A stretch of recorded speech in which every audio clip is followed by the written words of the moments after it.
My team to beat. I have Arsenal as winning this time around.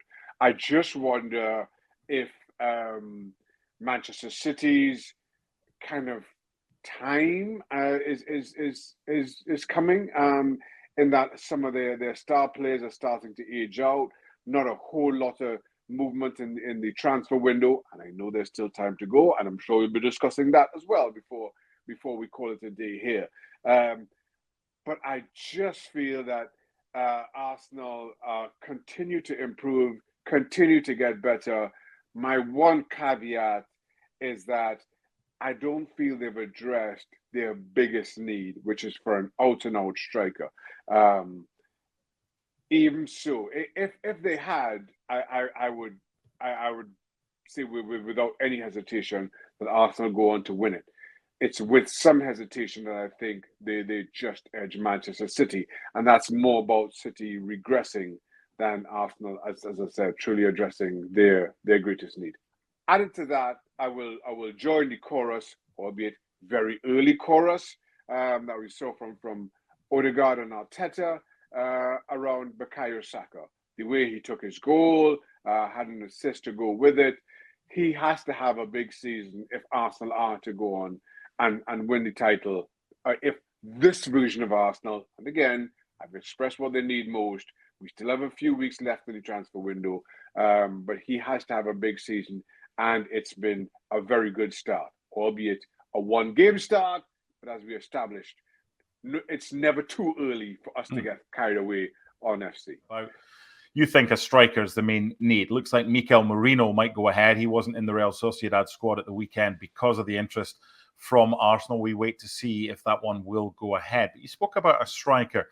And when you read and you hear on ESPN FC that Ivan Toney, Saudi Arabia, 1 year left on his deal, it might be for under 50 million. Is that, I mean, I doubt the money that Saudis pay, certainly in wages, I think they can blow any team in the world out the water. So is that what it's down to, or do you think Arsenal should be making a move for him or somebody else to fill that striking position? Listen, money aside, if Arsenal could, for me, I think the best striker out there who's available is Victor Osimhen. And I know he's got, by all reports, he's got sights set elsewhere.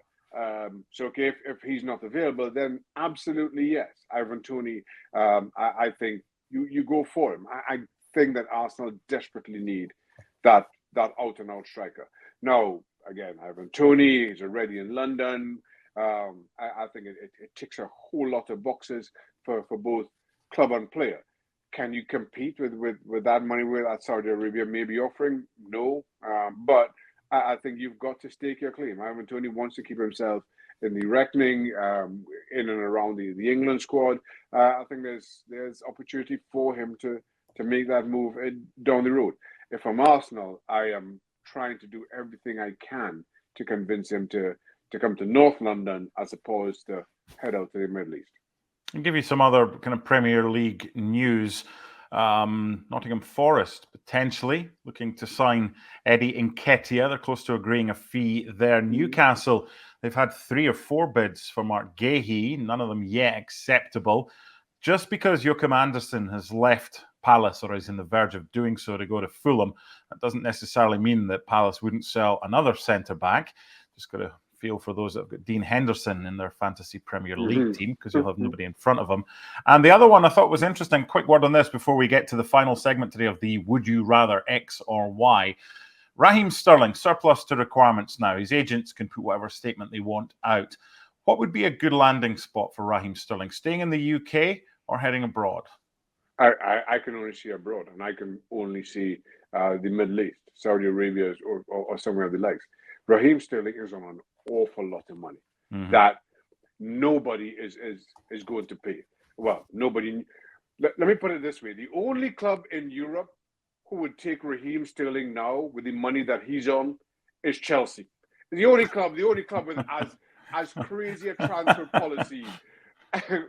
Crazy enough a transfer policy to sign Raheem Sterling is Chelsea. So if you're surplus to requirements there, I'm not sure where the landing spot is, unless there's some kind of agreement that Chelsea is going to pick up 75% of his wages or something of the sort. And even so, who takes that chance? And you can't see Raheem Sterling going on to the championship or anything of the sort. I just don't see it. So for me, it's got to be the Middle East. They're the only ones who can afford him, and he's still a big enough name in the game. I think that he attracts interest from abroad.